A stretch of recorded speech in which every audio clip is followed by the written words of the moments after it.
noite, tudo bem com vocês? No vídeo de hoje eu vou ler 2 histórias desse livro. Uma é bem curtinha, é só uma página, a outra já é mais comprida. Eu espero que vocês gostem da história. E antes que vocês adormeçam, não esquece de dar um joinha, de deixar um comentário, tá bom? Obrigada. Vamos começar? A primeira história que eu escolhi foi A Princesa e o Grão de Ervilha.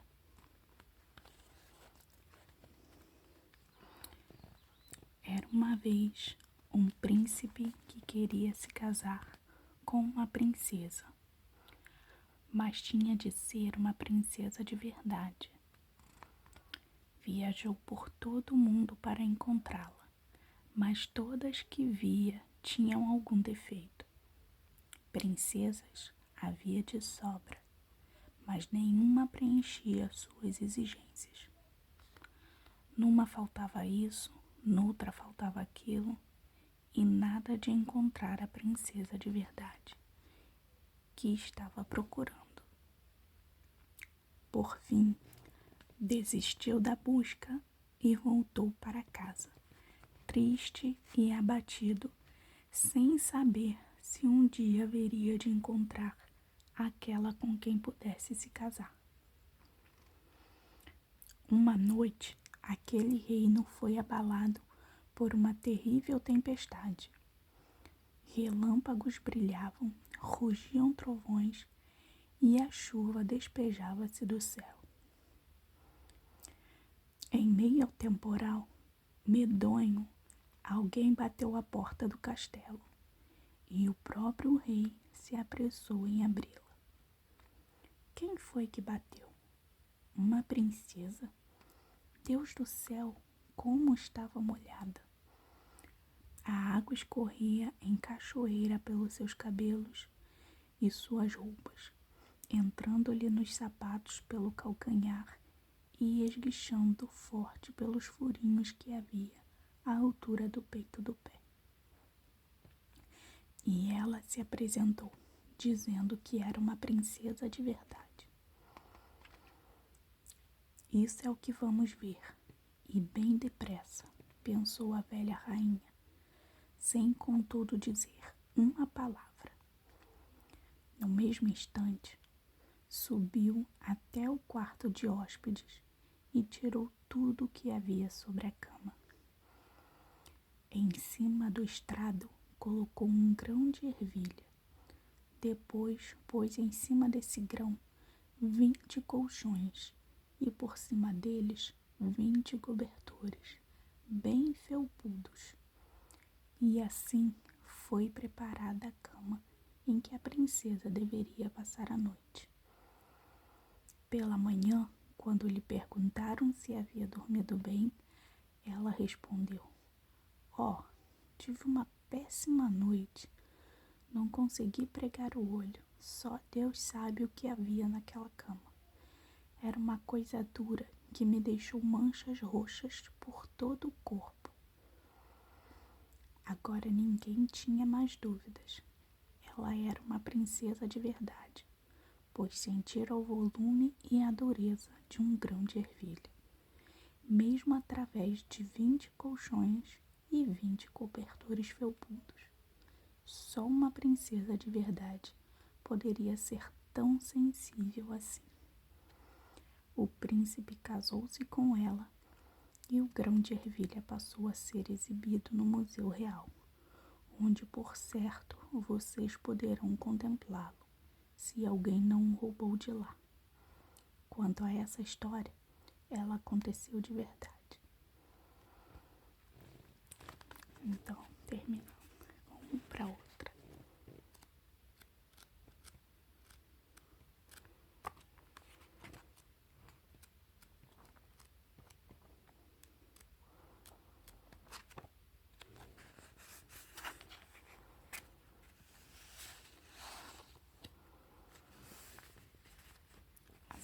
da história é O Trigo Sarraceno. Essa história, ela são 2,5 páginas. Se o vídeo fica muito curto, eu vou ver se eu leio outra, tá bom? Vamos lá. O Trigo Sarraceno.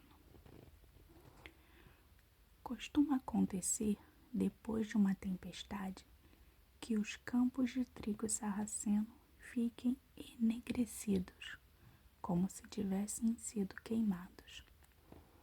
Se a gente perguntar ao fazendeiro qual a razão daquilo, ele por certo dirá que aquela planta foi chamuscada pelos raios, mas não saberá explicar por que a mesma coisa não aconteceu com as outras. Vou contar-lhes o que escutei da boca de um pardal, que por sua vez o tinha ouvido de um velho salgueiro, que se erguia exatamente onde terminava um campo semeado de trigo sarraceno.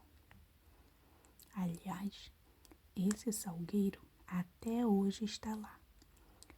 Caso você queira vê-lo, é uma árvore grande, copada e muito bonita. Por ser antiga, tem a casca toda enrugada.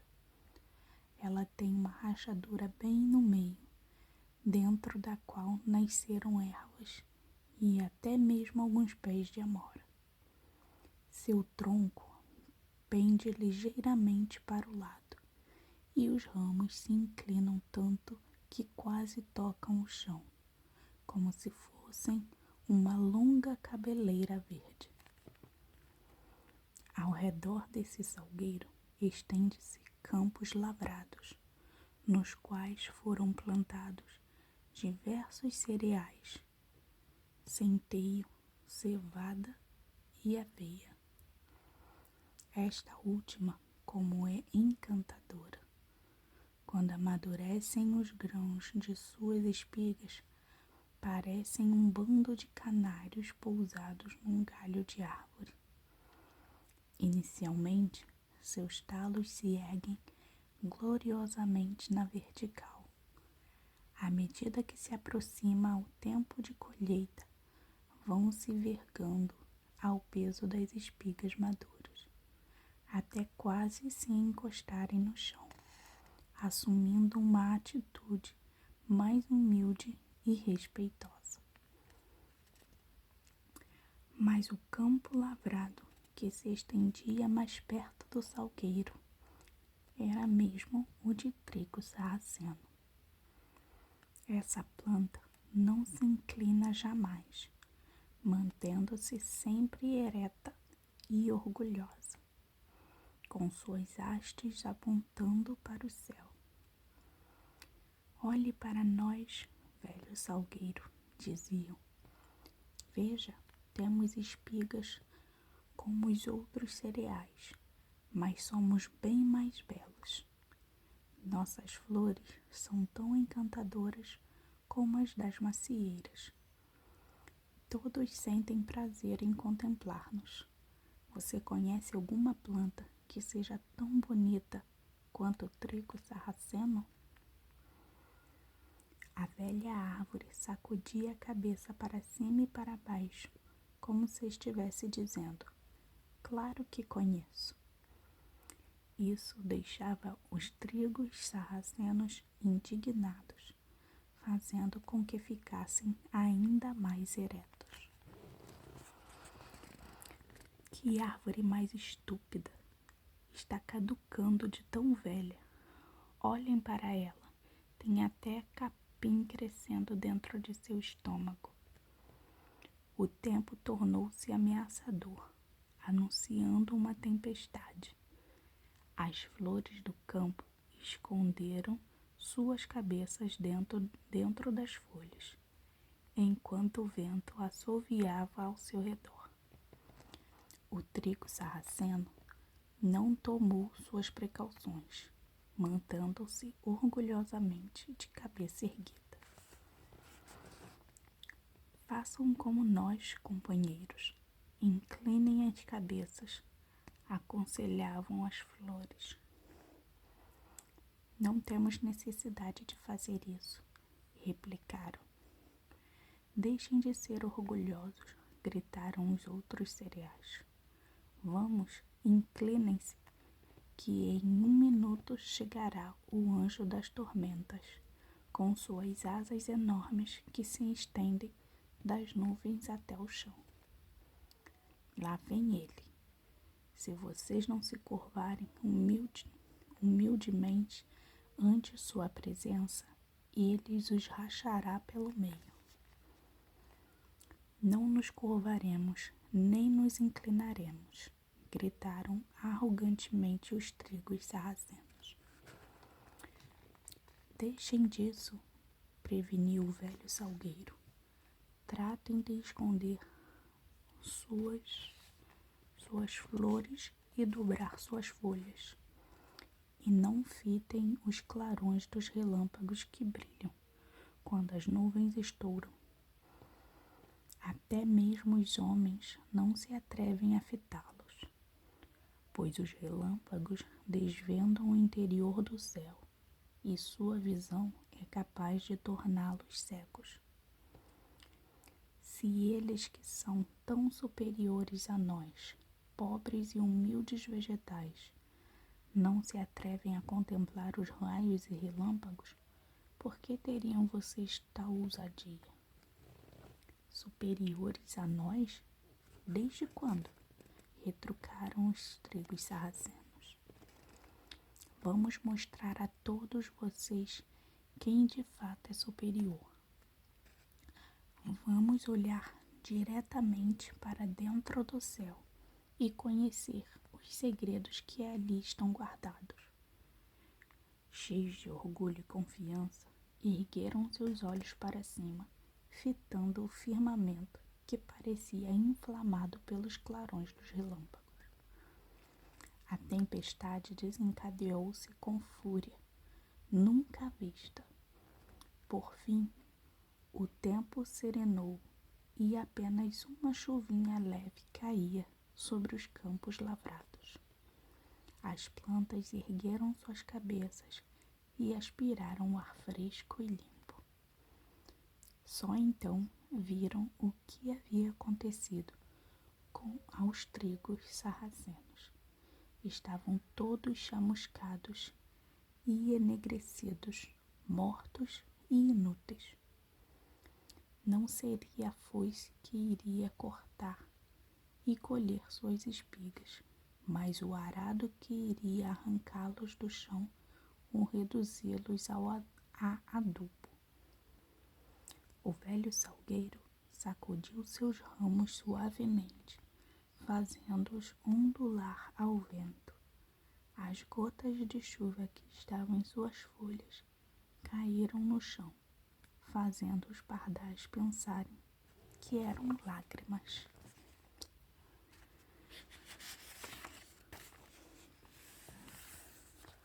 Por que estás chorando, salgueiro? Vê que tempo lindo está fazendo? O sol brilha e as nuvens flutuam tranquilamente no céu. Não estás sentindo a fragrância perfumada das flores e dos arbustos? Então, por que choras? O velho salgueiro explicou-lhes que aquilo não eram lágrimas, apenas restos de chuva.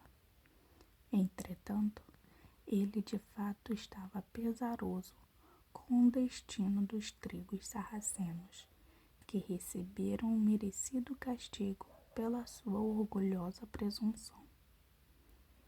Assim como a bonança se segue à tempestade, a punição sempre sobrevém aos presunçosos e arrogantes.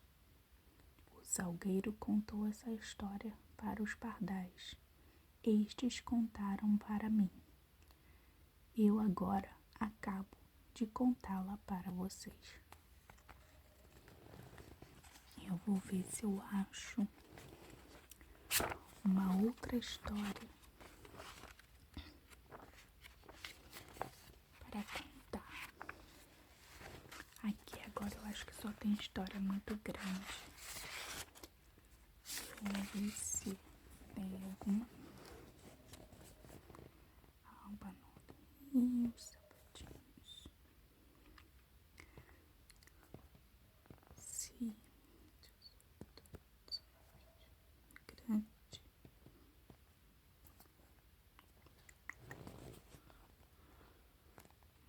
Isso. Pequena sereia. Eu vou ver de outro livro uma outra história. E eu vou ler uma história desse daqui, pro vídeo não ficar muito curto.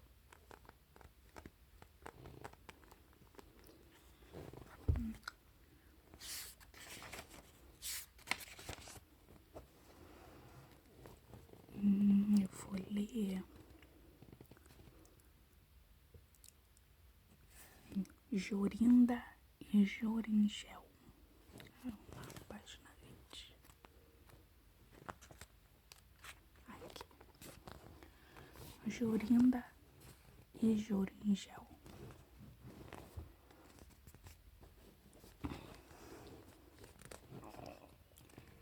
Era uma vez um velho castelo que ficava no meio de um bosque, fechado e sombrio, e nesse castelo vivia uma velha fada que podia assumir o formato que desejasse. Passava o dia todo voando por aí na forma de uma coruja, ou espreitava pelo país como um gato. Porém, à noite sempre se transformava em uma velha novamente. Quando algum jovem homem chegasse a 100 passos do castelo, ficava entorpecido e não conseguia se mover, nem mais um passo até que ela aparecesse e o libertasse, o que só faria se ele prometesse nunca mais aparecer por ali novamente. No entanto, quando qualquer bela donzela entrava naquele domínio, era transformada em um pássaro e a fada o colocava em uma gaiola e a pendurava em um cômodo do castelo. Havia 700 gaiolas dessas penduradas no palácio, todas com lindos pássaros. Havia uma donzela chamada Jorinda. Ela era mais bela que todas as belas jovens que já haviam sido vistas antes em um pastor chamado Joringel. Era muito afeiçoado a ela, e eles iriam se casar em breve. Um dia, eles foram passear pelo bosque para poderem ficar sozinhos. E Joringel disse: "Precisamos tomar cuidado para não nos aproximar demais do castelo da fada." Era uma noite linda. Os últimos raios do sol poente brilhavam por entre os longos caules das árvores, acima da vegetação rasteira e verdejante. E as rolinhas cantavam do topo dos galhos altos. Jorinda sentou-se para observar o sol. Joringel sentou-se ao lado e ambos se sentiram tristes. Não sabiam por quê, mas era como se estivessem prestes a ser separados um do outro pelo resto da vida. Eles caminharam um bocado e, quando se viraram para ver qual caminho deveriam tomar para ir para casa, perceberam-se perdidos, sem saber qual trajeto tomar. O sol estava se pondo rapidamente e metade de seu círculo já estava atrás do morro. Joringel subitamente olhou para trás e percebeu, por entre os arbustos, que eles haviam, sem notar, sentado perto dos velhos paredões do castelo. Então ele se encolheu de medo, empalideceu e estremeceu. Jorinda apenas cantava: "Ah, pombinha canta dos ramos do salgueiro, ai de mim, ai de mim. Ela chora o destino de seu companheiro, ai de mim."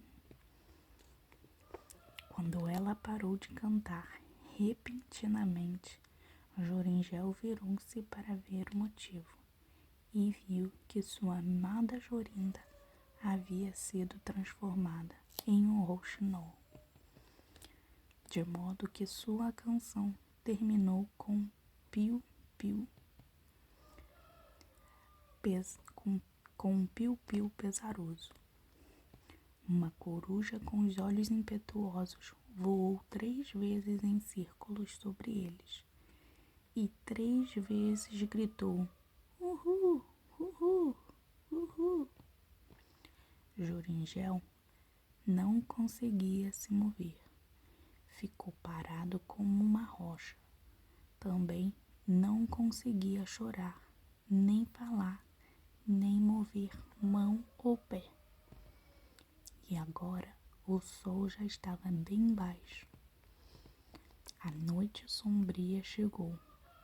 A coruja voou para o meio de um arbusto e um instante depois a velha fada apareceu, pálida e franzina, com olhos pungentes, o nariz e o queixo quase se encontravam. Ela resmungou algo para si mesma, pegou o rouxinol e se afastou.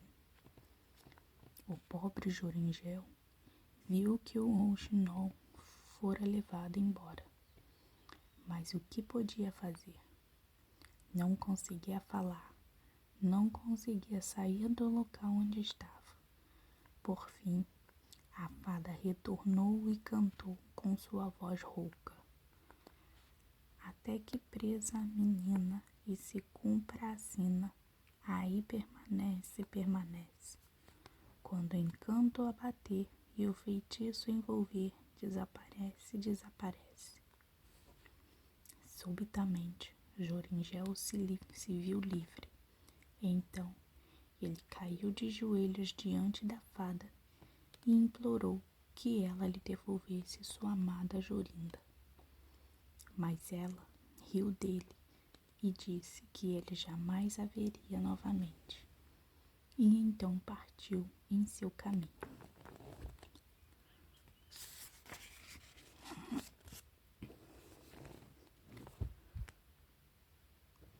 Ele suplicou, chorou, lamentou, mas tudo em vão. "Que lástima!" exclamou ele. "O que será de mim?" Ele não podia retornar para sua própria casa. Então foi para um vilarejo diferente e arrumou um emprego pastoreando ovelhas. Muitas vezes caminhou em círculos até chegar o mais próximo que ousava do odiado castelo, mas não ouviu e nem viu nada de Jorinda. Uma noite, ele sonhou que encontrara uma linda flor roxa e no meio dela havia uma valiosa pérola. Depois, ele arrancava a flor e ia com ela em mãos até o castelo, e tudo que tocava era libertado do feitiço, e até reencontrou Jorinda. Pela manhã, quando acordou, Joringel começou a procurar pelas montanhas e pelos vales por aquela bela flor. E por 8 longos dias ele buscou em vão. Mas Na manhã do 9º dia, encontrou a linda flor roxa e no meio dela havia uma enorme gota de orvalho, grande como uma pérola valiosa. Então ele arrancou a flor e partiu, viajando noite e dia até chegar novamente ao castelo. Ele se aproximou mais que 100 passos da construção, mas não ficou paralisado como antes. Descobriu, na verdade, que conseguia chegar bem perto da porta. Joringel ficou realmente muito feliz ao perceber isso. Então, quando tocou a porta com a flor, ela se abriu. E assim ele entrou na corte e ouviu quando incontáveis pássaros começaram a cantar.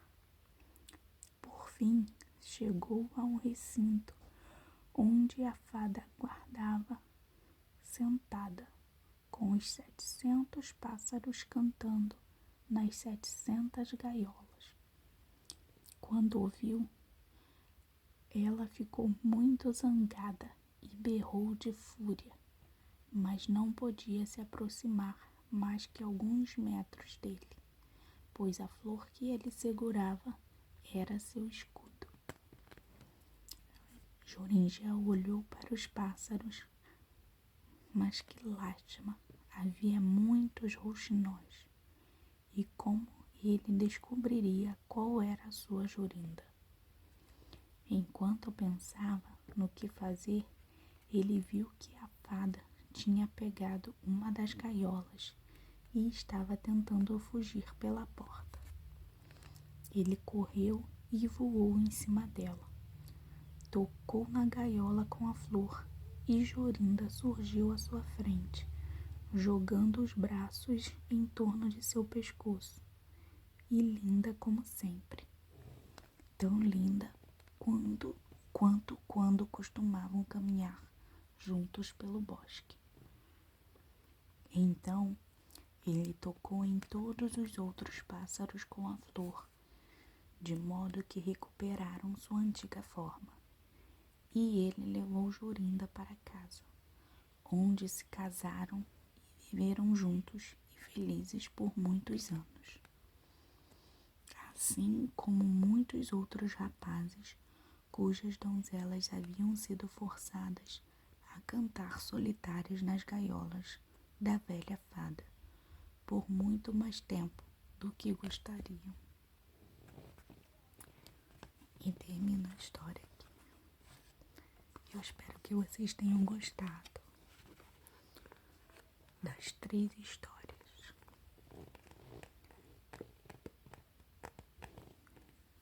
Que vocês tenham uma ótima noite de sono.